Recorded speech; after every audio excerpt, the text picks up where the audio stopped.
올고준 신념의 인권변호사 이재명 이렇게 딱 돼 있습니다. 1989년 민주당 김태련 국회의원 안기부 조사 조작사건 담당 변호사 이렇게 돼 있는데 김태년이죠. 련 아니고 년입니다. 년. 우리가 욕할 때 쓰는 년. 김태련 아니고 김태년이고요. 언론사 나도 기자단 이렇게 돼 있는데 이것 때문에. 그리고 이해학 목사 국가보안법 사건 무료 변론 돼 있죠. 이해학 목사 있잖아요. 이해학 목사가 누구냐면 이인영 장인입니다. 이인영 장인이에요. 이인영 통일부 장관 장인 어른이십니다. 그리고 여기서 1989년이라고 돼 있는데 이거 1989년 사건도 아닙니다. 1989년이 아니라 저거 무료 변론한 거 1995년이에요. 1995년에 무료 변론한 걸 제가 어떻게 알았냐고요? 인터뷰에서 이재명 후보가 그렇게 얘기했습니다. 그리고 저기서 제가 확 짜증이 난 게 안기부 조작 사건이라고 얘기를 했단 말이에요. 안기부 조작 사건이라고? 안기부 조작 사건이요? 김태년이 안기부에 끌려갔고 이재명이 변호를 맡았어요. 95년에. 근데 조작 사건일까요, 그게? 자, 그래서 저는 이재명, 김태년의 이 이야기를 오늘 스페셜 이슈로 다루겠습니다.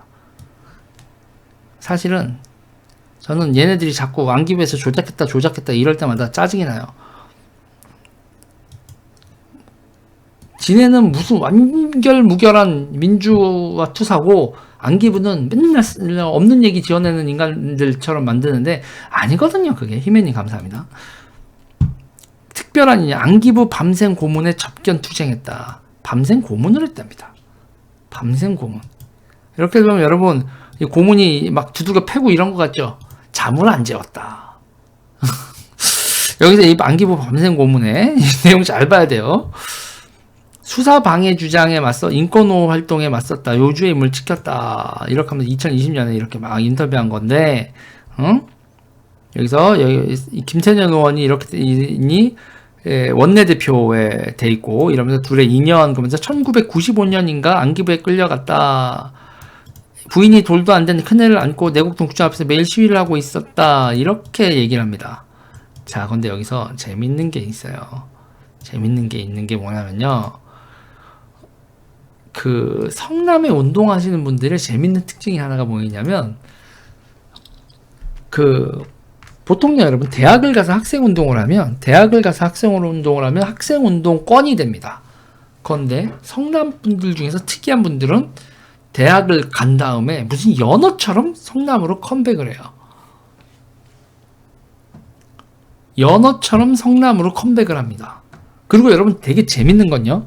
김태년 사무실, 그 성남의료원 앞에 가면 김태년 사무실, 그리고 성남시민연합, 그리고 이해학 목사의 이 교회 이런 거 다 여러분 성남 시립의료원을 중심으로 다 붙어 있습니다. 다 붙어 있어요. 이들의 그 집단 거주, 이런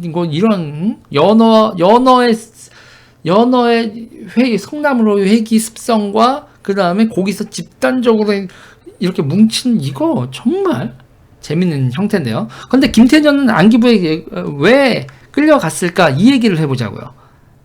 김태년이 안기부에 끌려간 사건은 일단 부여 간첩 사건입니다. 부여 간첩 사건이에요. 부여 간첩 사건. 자, 여기서 이제 여러분 난파 간첩 얘기가 나옵니다. 이게 요번에 F-35하고도 그 그 청주 그 간첩단 사건하고도 연결되는 거예요. 난파 간첩 김동식과 중부 지역당 총책 이선실 사건이에요. 이선실 여러분 들어보셨죠? 이선실 대한민국에 난파되어 있었던 것 중에서 여러분 최고위 간첩이었죠. 이선실이 여러분 그냥 이렇게 사람 좋은 할머니가 없다라는 그런 할머니였는데 그 사람이 간첩이었다는 걸 다들 멘붕을 했다는 거예요.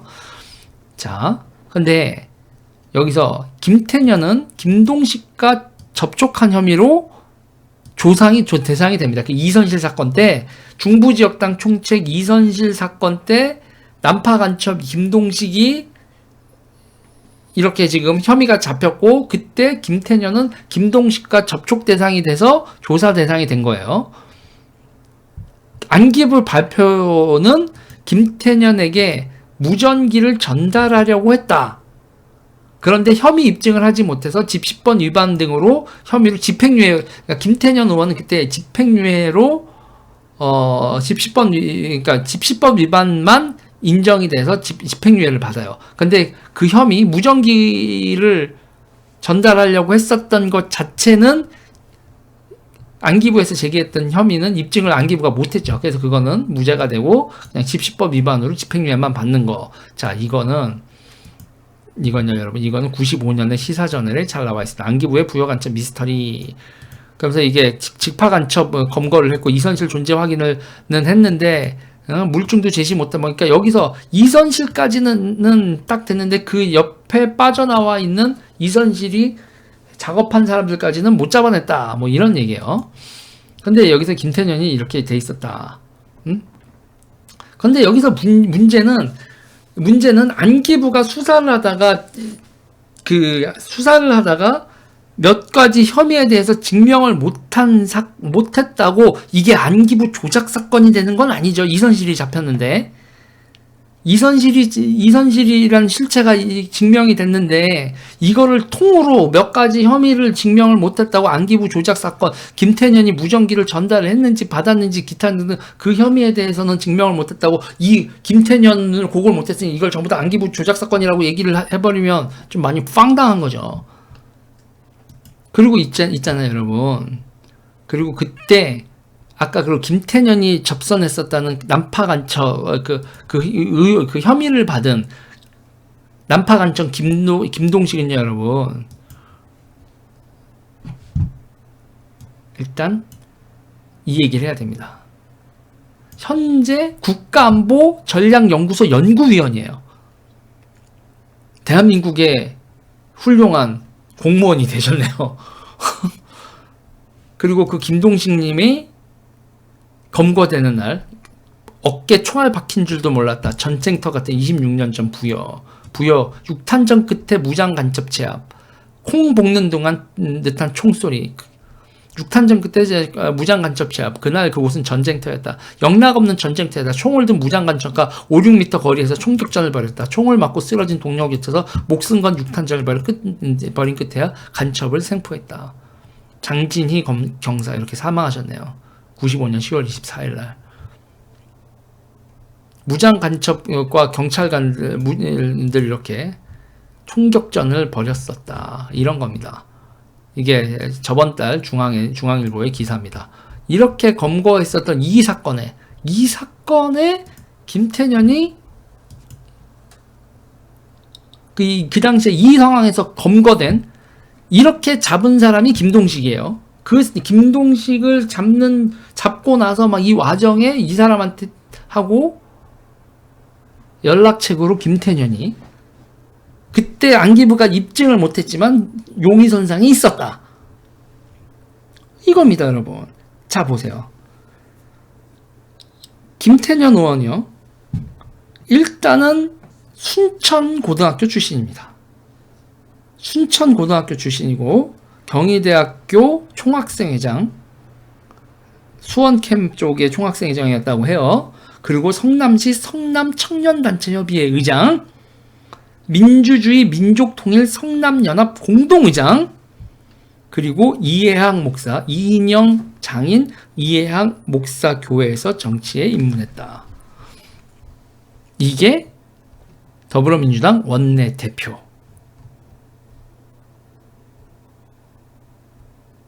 예요, 여러분.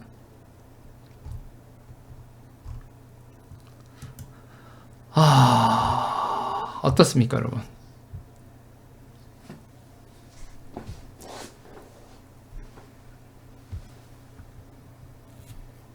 그러면서 김태년 의원은, 그러니까 이영진, 자, 여기서 또 몇 가지 얘기를 더 해야 되는데, 저도 조심해요. 그러면 막 아직도 종북몰이냐 그러는데, 이게 종북몰일까요, 여러분? 이런 얘기를 하는 게 종북몰일까?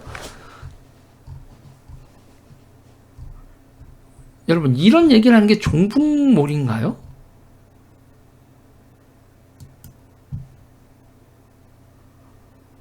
자, 그러면 이것도 중앙에서 또 하나 쓴 건데, 볼까요?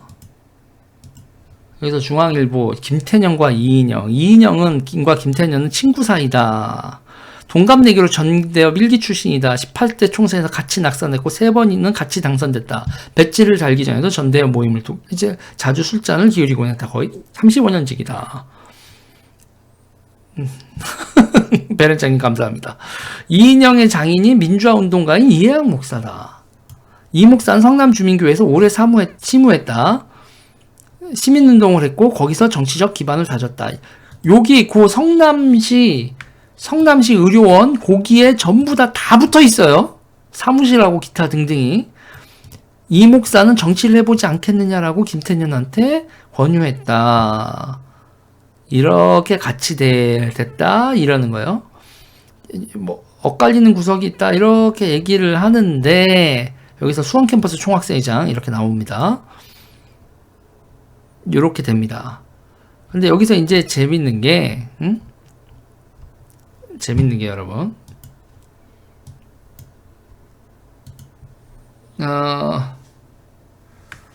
그러니까 여기서 이제 또 이영진이라는 분도 또 등장을 하는데 이거 오늘 이 얘기를 어디까지 다 할 수 있을지나 모르겠다. 잠깐만요. 그런데 여기서 이영진은 요 얘기를 해야지. 요 얘기. 이영진이라는 분이 계시는데 자, 여러분 여기 미 상공회의소, 미국 주한 미상이라고 하는데 미국 상공회의소 사무실을 7개 대학생이 한때 검거했다. 85년 기사예요. 서울대, 연대, 서강대, 이대, 중앙대, 동국대, 건국대는 7대생 14명이 서울 소공동 조선호텔 3박 7호 미 상공회의소 서울 사무실을 검거했다. 미 대사와의 면담을 요구하다 2시간 만인 연행됐다. 이렇게 되는 거예요. 이 민작2 부위원장 구본웅 군이 주동이 돼 서울대 전기공학과 4학년 이렇게 해서 이렇게 다 한 명씩 이렇게 돼 있었다.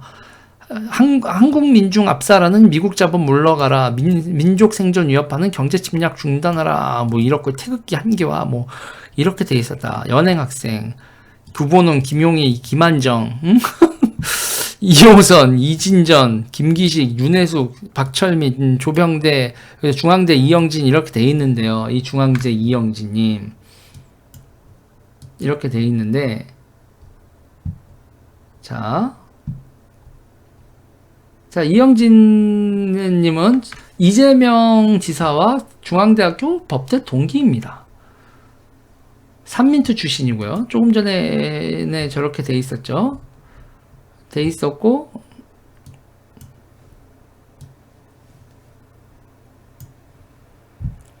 지금 이재명 후보의 측근 그룹이죠.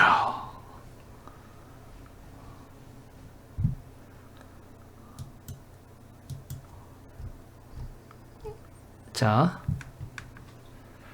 이재명 후보가 중앙대 다닐 때 이재명을 운동권으로 끌어들인 친구가 바로 이영진 이분이다. 이재명이 사시 합격 후에 변호사 사무실을 차릴 때 말이죠. 변호사 사무실의 사무장이 누구였냐? 그게 이영진 님이었다. 사무장이 이영진이었대요. 이재명 변호사 사무실의 사무장이 법대 동기 이영진이었다. 어디에 그렇게 나오냐? 책 제목 이재명은 합니다. 이재명은 합니다 해서 다 나오는 얘기입니다. 자, 그리고 여기서 또 하나를 여러분들에게 하나를 더 소개시켜 드리고가 합니다. 이거는 이제 본인 스스로 이제 뭐라고 하더라? 모가대라고 스스로 그렇게 하는데 여기 웃긴 거예요, 여러분. 모가대가 목사들 돼지 이렇게 이제 스스로를 자처하시는 어떤 분이 있는데 그 분이 쓰신 거에 또 이런 게 있어요. 마이너리티 이재명이라는 책에 나와 있는 부분입니다. 땡큐야. 당신들은 너무 이런 거를 자랑스럽게 얘기를 하고 있어. 이영진은 이재명의 특징은 두려움을 모르는 것이다 라고 말한다. 21대 국회 176석 거대 여당 더불어민주당의 첫 원내사령탑이 된 김태년, 성남의 지역구를 둔 그는 25년 전 종북주의자가 될 뻔했다. 직파 간첩 김동시 불러서 포섭당했다는 이유로 국가보안법상 반국가단체와의 회합 통신 혐의로 구속된 것이다. 12월 기자회견 당시 김동식은 유력 정치인과 재야 단체 간부들에게 접근해 자신이 간첩 임임을 밝혔고 이들 중 상당수로부터 신고당하지 않았으며 김태년 등에게 무전기를 전달하려 했다고 주장을 폈다.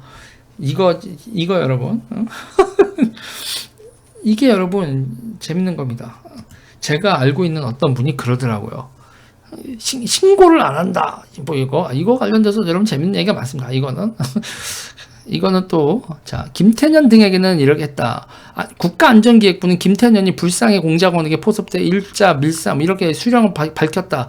여기서 이제 불상 나오는데, 시나리오 쓰고 있네, 이라는 영화 타짜가의 한 대사가 떠오르는 대목이다. 이재명은 민주사회를 위한 변호사 모임 소속 변호사와 함께 안기부에 붙잡혀 조사받던 김태년의 법률 대리인이 됐다. 이영진은 붙잡힌 김태년에 대한 접견을 날마다 신청함을 맡았다. 거기서 뭐 사무장이라고 했으니까 이 변론 활동을 계기로 안기부가 서울 강남구 내곡동으로 이전한 것으로 알게 된 이영진 이렇게 얘기했다.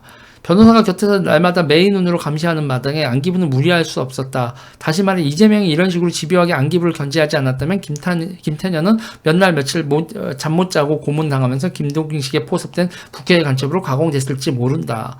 결국 이재명이 물샐 틈 없는 변론은 간첩 김태년 시나리오를 완파하게 했다. 이렇게 얘기를 하는데, 자, 총격전까지 벌어졌던 간첩 사건을 여러분, 그리고 우리나라 경찰까지 그 간첩의 총을 맞아서 살해가 된 그런 사건을 말이죠. 그런 사건이 있었는데 그거를 그냥 안기부가 무리해서 김태년을 수사했고 김태년은 억울했고 절대 그럴 일이 없고 이렇게 말하는 게 맞나?